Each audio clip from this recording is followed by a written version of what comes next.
Welcome to our channel, The Sensory Corner, our place for education, parent information, and sensory DIYs. But before we get started, we would love it if you would like this video and click subscribe and the notification bell to get notifications of future videos. Traveling on an airplane with a child or children is always going to be challenging.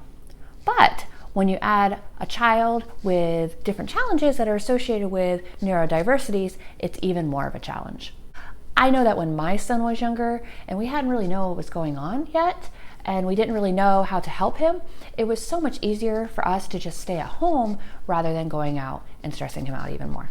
So let's go ahead and get started. These are my top 5 tips and maybe a bonus one for traveling on a plane with a child with different neurodiversities and sensory challenges. Welcome everyone. Today we are going to be continuing on our traveling series and finishing up our last video and talking about how to travel on the actual day of travel and the morning of. Now, prior to this video, we actually had a couple that talked about how to create a sensory kit for when you're traveling or going out and about. And then we also have one where the link is above where we talk about how to prepare for a vacation and to prepare your child for traveling on an airplane prior to the day of. But today we're just going to be focusing on the day of travel. My first tip for traveling with someone with autism, sensory processing disorder, or ADHD is in the preparation. And like I said, the first video of this series talked about how to prepare your child for this. So if you want more information, click on the link that is above. Now, with the preparation on the day of, I suggest that night before or before you start getting your child ready, you need to have every single thing set out. What clothes are they going to wear? Make sure their bag is packed. Do they have everything that they're going to be needing to use? Is their breakfast picked out? You want to have everything put out ahead of time and make sure that you are ready, you are dressed, your clothes are set out and everything, so you can focus on not getting everything ready and set for you, but so you can focus on just what your child needs at the time. Going and traveling and doing something that's different and so unknown, like traveling on an airplane, will cause a lot of stress on your child. So you need to be able to focus 100% on your child, not making sure you have everything packed, that you're forgetting something, that you're getting, and you need to get out that door really quickly. That causes undue stress and extra stress on everybody involved. So if you have everything planned ahead of time, everything ready to go, then you can focus on your child 100% and getting them ready and set and out the door. This will also help your family start your vacation on a positive note instead of a negative note with everybody stressing out. Now, this is what we set out ahead of time. It is a lot, but it is what we set out the night before on the bed when we are getting ready to travel in an airplane for the next day. So here it is. So this is what we have. We have his clothes, socks, and shoes, which I know is something that he will wear. It's not something new. It's not something that we're going to be trying to see if he'll wear it. That would be too stressful for him. Flying is stressful enough. So we have his basketball shorts, his t-shirt, his soft socks, and his Nike shoes.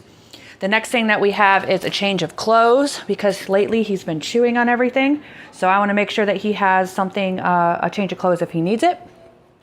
I also have his headphones, which are Bluetooth headphones that have a wire that actually comes out, and I can plug it into his tablet if needed or just use them as noise canceling headphones. It's also Bluetooth, so I don't need the wire. I also have his glasses that are also, they turn into sunglasses with the transitions, and they have the blue light filter. So that is good for him when he is having aversions to light. So we make sure we have those. I have extra chargers in case tablets die. I have the cord, the headphones for him if he wanted a different kind of headphones, which he really does, but I have it just in case. We have extra snacks because I don't know what they're going to have on the flight, and I don't know if he's going to want to eat it, so I make sure I pack things that I know he will eat. Some peanut butter because that's protein, and some other things that he likes. Now, for airplanes, I highly suggest getting gummies. It doesn't have to be this kind, just any kind of gummies if your child cannot chew gum, because that will help pop their ears when they go up. And then the last thing that I have in here is, of course, his sensory kit, which I have a video of at the link above. And it has everything in it that he would need for his sensory kit. So if you're interested in what's in that sensory kit, click on the link above for the video. So it's time for us to get ready and off to the airport.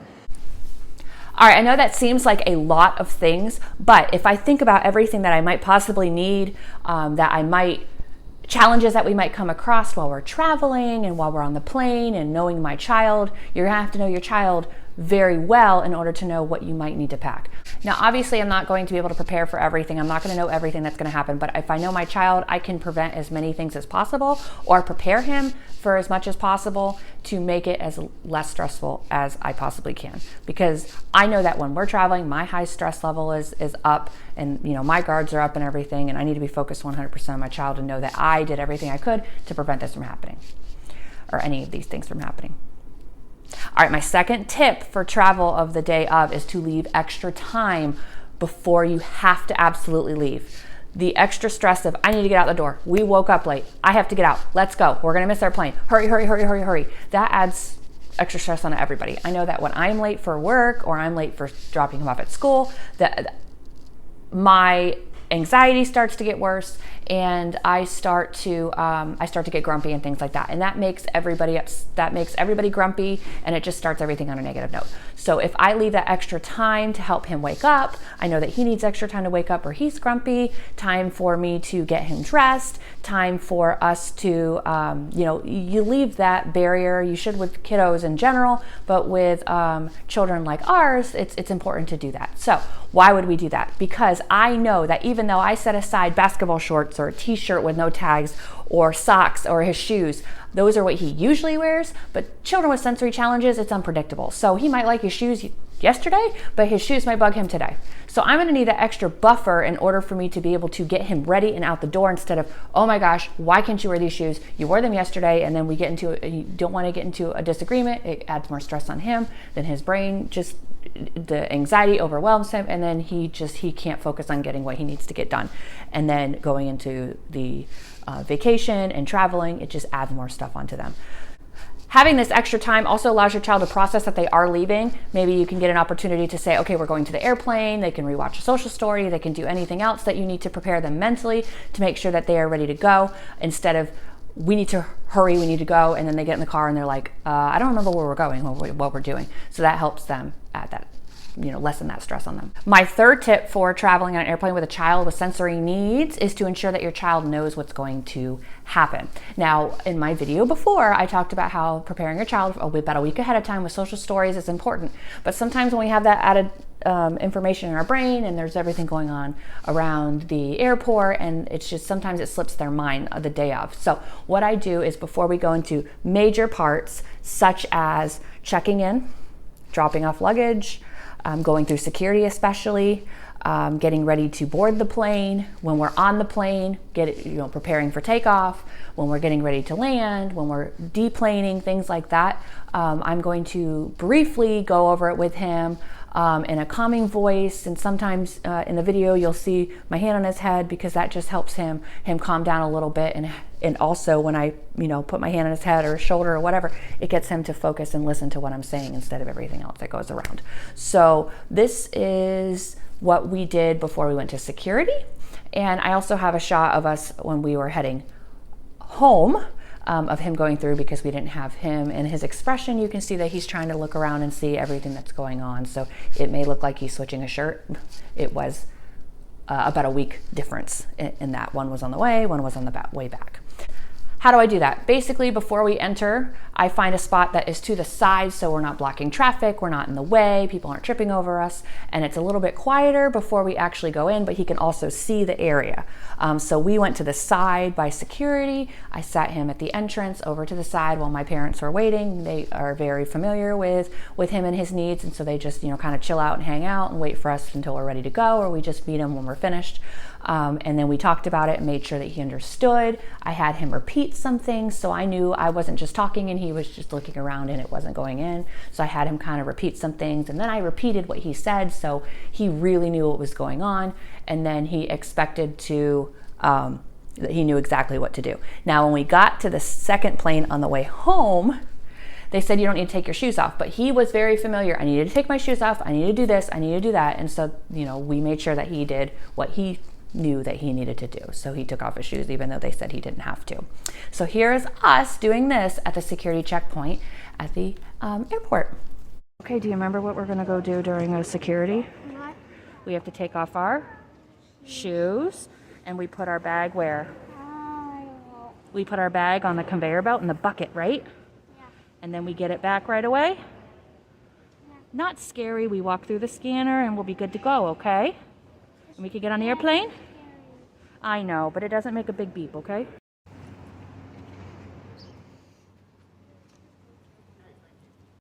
You get your stuff out of the bucket? Get your stuff out of the bucket.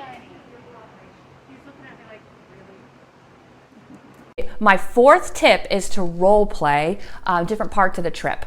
Now, he really likes to have different toys, different cars. He has animals, he has dinosaurs, he has airplanes. So like when we go and we did a dinosaur drive-through with the Jurassic Quest, he brought dinosaurs and he wanted to act it out. And it kind of, I'm not exactly sure how that helps his anxiety, but he kind of knows what to expect along with, like with our social stories. So he has it in his mind that it's okay and he's a little bit familiar with it. And it really does help him in preparing for doing something that's unfamiliar. So he asked right away, can I have an airplane? Can I have a Southwest airplane that looks like our airplane? So, we were trying to find one throughout all the gift shops when we were there, because I knew that if he was able to see that airplane in his hand, he could hold it, it's tangible, he can look at it, and then he can look at the larger plane.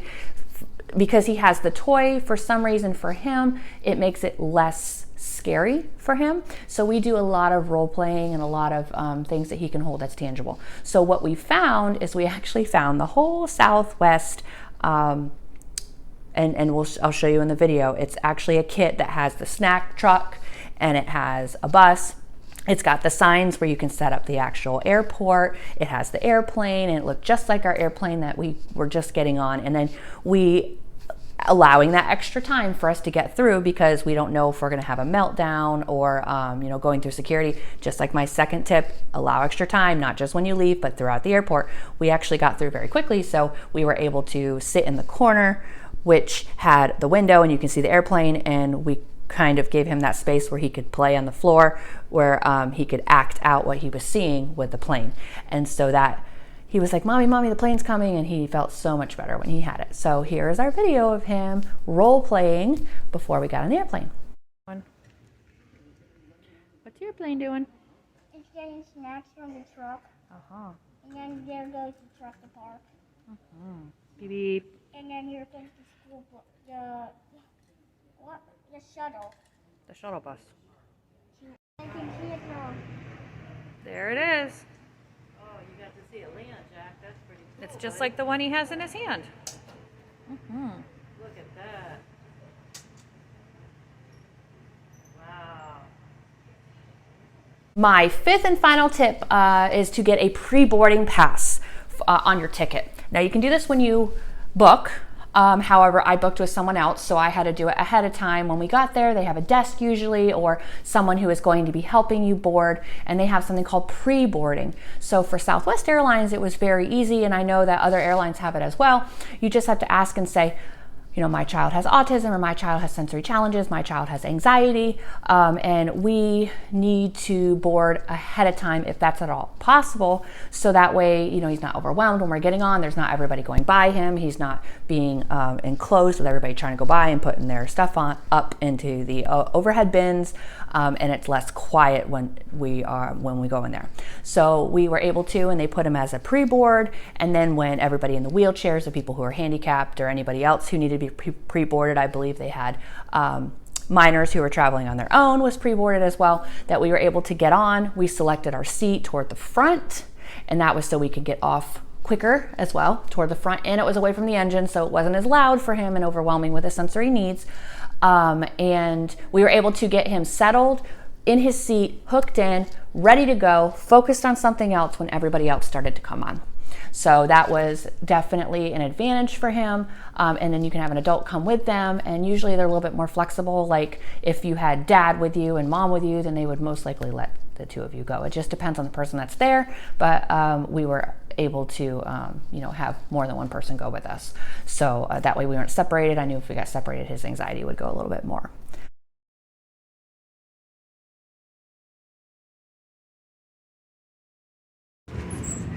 Ready to go on the airplane. Hey Jack, where are you going? On the airplane?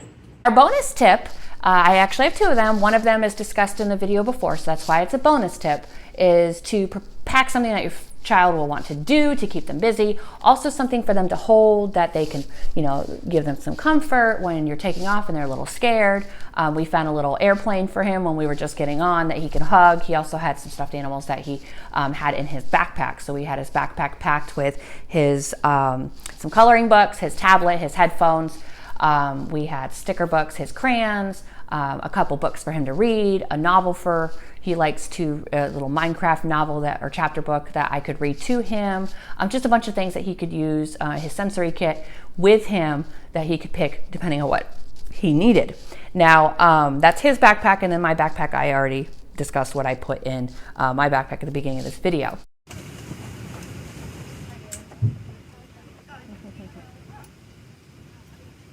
My final bonus tip is to just take it in stride.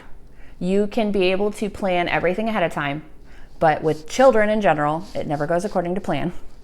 And especially with children with sensory needs, you can never predict everything that's going to happen.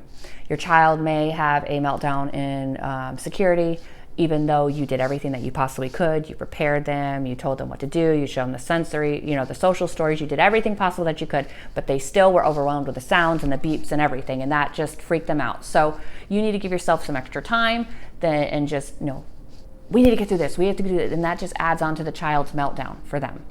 At that point, when they're overstimulated, it's just too hard for them to focus on what they have to do. Their brain is focused on getting through that overstimulation and getting their brain back to being balanced. So getting more stressed out, telling them to hurry up, it just adds to that stress, and it's just not going to end very well. So take your child to the side. If you gave yourself that extra time, like I suggested, then you're able to do that, and you won't miss, your plane.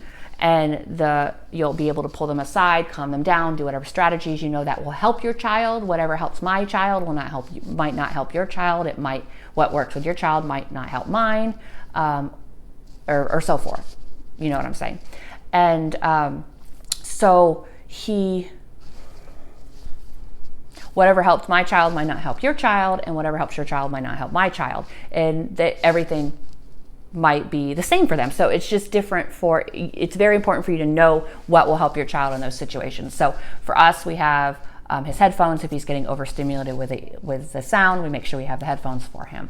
I would put him down. He might need a big tight squeeze. He might not want to be touched. So evaluate the situation, find out what's going on, try to stop it or make it easier for your child before you're moving on. That's why you need to have extra time, and worrying about what's going on with everybody else around you and what they're perceiving is going on with your child. It doesn't matter with them. Your child is what's most important, and getting them through that and onto the plane is what is the most important at that time.